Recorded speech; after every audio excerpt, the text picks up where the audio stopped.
কবিগুরু যতই লিখুন, কৃষ্ণকলি আমি তারই বলি, কিন্তু আমাদের সমাজে কালো মেয়েরা চিরকালই ব্রাত্য। বিয়ের বাজারে তারা প্রথমেই ফেল। সমাজের চিরবঞ্চিতা কালো মেয়েদের নীরব কান্নার কথা পর্দায় ফুটে উঠেছিল যে অভিনেত্রীর হাত ধরে, তিনি শ্রীলা মজুমদার। পরশুরাম ছবির জন্য তখন মৃণাল সেন নতুন মুখ খুঁজছেন। স্ত্রী গীতা সেনের ওপর ভার দিয়েছিলেন নতুন মেয়ে খুঁজে আনার। ততদিনে শ্রীলা রেডিওতে কথা বলায় বেশ অভ্যস্ত। বিজ্ঞাপনের কাজ করছেন। শ্রীলা ছোটবেলা শিশুশিল্পী হিসেবে বিভিন্ন অনুষ্ঠানেও কাজ করেছেন। একটু বড় হয়ে যোগ দিয়েছিলেন গ্রুপ থিয়েটারে। রেডিওতে আত্মজা নামে একটি নাটক করেছিলেন শ্রীলা। এই নাটক শুনে গীতা সেনের শ্রীলাকে পছন্দ হয়।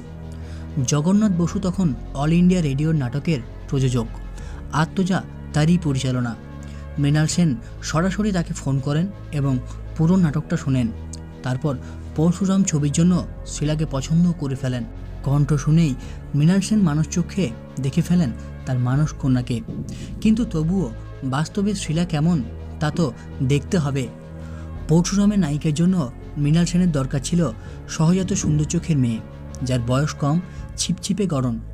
আকাশবাণীর নাটকের রিহার্সাল রুমে এসে মৃণাল সেন প্রথম দেখেন শ্রীলাকে। শ্রীলার চোখ দেখেই চমকে যান মৃণাল। বলেন, এ কি করেছ? কি ভুল করেছেন শ্রীলা? শ্রীলার তখন ভ্রু প্লাক করা।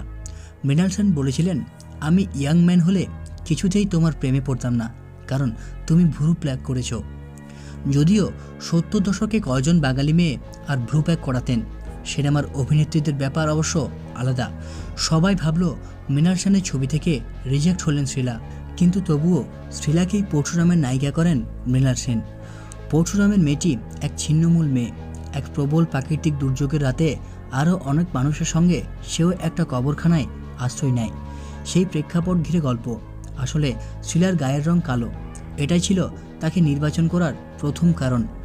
চরিত্রের সঙ্গে যেন নিবিড়ভাবে মিলে গিয়েছিল শ্রীলা মজুমদারের গায়ের কালো রং। কোনো মেকআপ ছাড়াই সে কালো।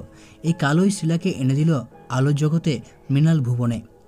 পরশুরামের শুটিং শেষ হতে বেশি দিন লাগেনি, কিন্তু সেই ছবি রিলিজের আগেই শ্রীলার কাছে আবার চলে এলো মৃণাল সেনের একদিন প্রতিদিন ছবির অফার।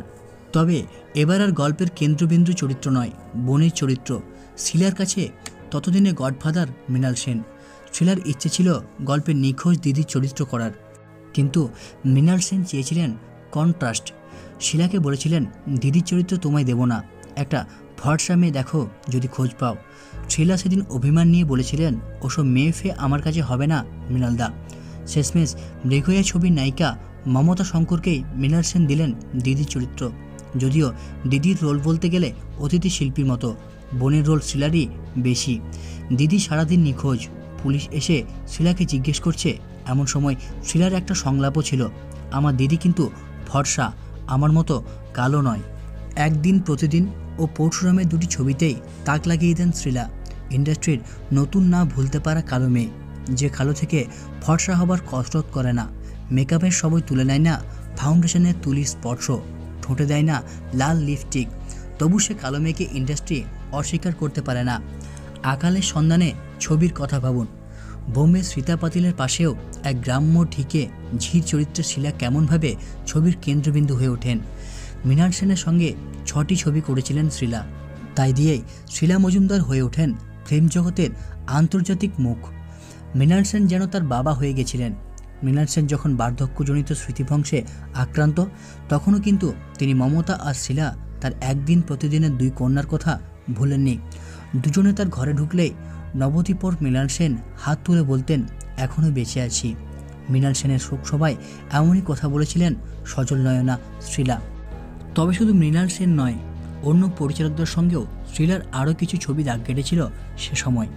শ্যাম বেনেগলের মান্ডি আরোহণ, উৎপলেন্দু চক্রবর্তীর চোখ, গৌতম চট্টোপাধ্যায়ের নাগমতি, নব্যেন্দু চট্টোপাধ্যায়ের চপার, গণ্ডি নামে একটি বাংলা ছবি করেছিলেন শ্রীলা মজুমদার এবং অঞ্জন দত্ত, যাতে একটি নিম্ন মধ্যবিত্ত পরিবার পুরী যাবার স্বপ্ন দেখে। জীবনে প্রথমবার বিয়ের পর পুরীর সমুদ্র দেখতে তারা নানা উপায়ে টাকা সঞ্চয় করতে থাকে। সেই সব দিকে তাদের পুরী যাওয়া হয়। ছবিটা ছিল অসাধারণ। আন্তর্জাতিক খ্যাতিসম্পন্ন পরিচালকদের ছবিতে কাজ করলেও এবং সেসব ছবি চিত্র সমালোচক মহলে প্রশংসিত হলেও আর্থিক আয় খুব বেশি শ্রীলার ছিল না। কারণ এসব আর্ট ফিল্ম কত আর বাণিজ্য সফল হতো, বছরে দু একটি ছবি। ক্রমশ তেমন ছবির পরিচালকরাও ছবি করা ছেড়ে দিচ্ছিলেন। সে কারণে কমার্শিয়াল ছবি জগতে ঝাঁপ দিলেন মৃণাল সেনের নায়িকা শ্রীলা। আর কমার্শিয়াল ছবি মানে ফর্সা নায়িকাদের দুনিয়া। দেবশ্রী, শতাব্দী, মুনমুনদের গ্ল্যামারের ধারে কাছেও আসেন না শ্রীলা। নেই তার রূপের চটক, সে কারণে বাণিজ্যিক ছবির নায়িকা হওয়া তার হলো না। তবু বীরেশ চট্টোপাধ্যায়ের মর্ময়ূরী ছবিতে বড় রোল পান শ্রীলা। যদিও সেই ছবির নায়িকা মৌসুমী চট্টোপাধ্যায়, শেষমেশ অঞ্জন চৌধুরীর ইউনিটে যোগ দিলেন শ্রীলা, যা ভালো চোখে নেননি মৃণাল সেন।